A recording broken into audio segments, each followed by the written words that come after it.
Olá, pessoal!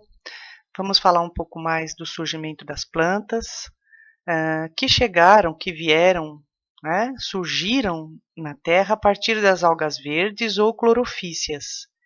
As algas verdes, elas possuem na sua estrutura celular o cloroplasto e a parede celular. São duas estruturas, né, que a partir das algas verdes permaneceram no reino plantar, em todas as plantas.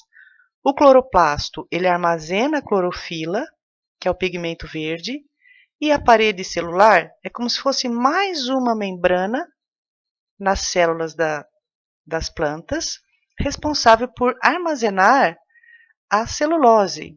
A partir da celulose é que se extrai, que faz o papel. A classificação das plantas, ela se faz de acordo com a presença ou ausência dos vasos condutores. Os vasos condutores, eles conduzem a seiva elaborada e a seiva bruta. Esses vasinhos, eles conduzem, eles levam para toda a estrutura da planta seiva, que pode ser água e sais minerais, quando ela é seiva bruta, e também a seiva elaborada, ou seja, depois que a planta transforma a seiva bruta, ela armazena a glicose, e a gente chama de seiva elaborada. Então, a função dos vasos condutores de seiva é transportar, é conduzir para todo o vegetal a seiva bruta e a seiva elaborada. Então, dependendo da presença ou da ausência dos vasos condutores, é que a gente vai classificar as plantas, que nós vamos adotar as seguintes categorias: briófitas, pteridófitas, gimnospermas e angiospermas. Então, são 4 categorias ou 4 grupos que se classificam as plantas. Nós vamos iniciar falando das briófitas. Quem são as briófitas? Vamos falar dos exemplos mais conhecidos: os musgos, as hepáticas e os antóceros.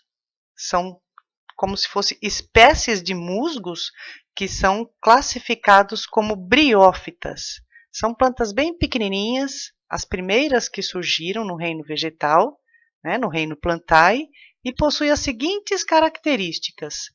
Como eu disse, são pequenas, chamadas de musgos, né? Para quem já ouviu falar em lodo, né? O lodo também é como se fosse um exemplo de musgo. Vivem em solo úmido, bastante úmido. É preciso que o solo seja úmido para que ela possa se desenvolver.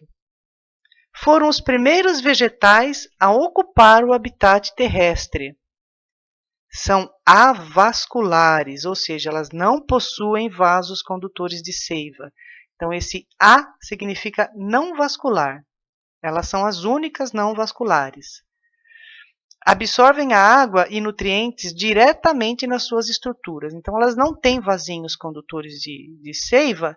E por onde elas absorvem? Quem que transporta e conduz a água e os sais minerais?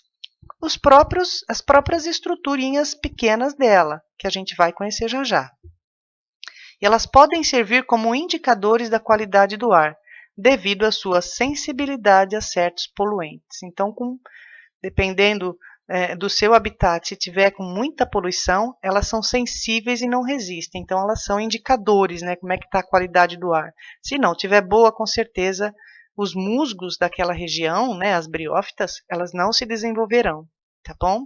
Aqui tem uma observação: o solo úmido é muito importante, pois além da nutrição, auxilia na reprodução das briófitas. As briófitas, como elas precisam de solo úmido, ou seja, essa água do solo, ela ajuda na reprodução, porque os gametas, que são as células de reprodução, tanto da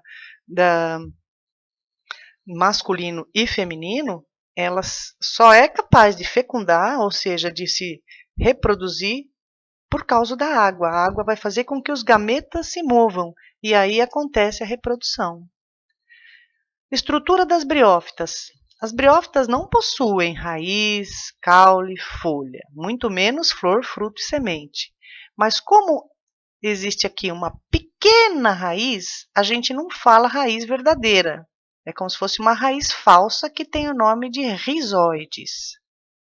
O caule não é um caule verdadeiro. Como é que chama? Cauloide.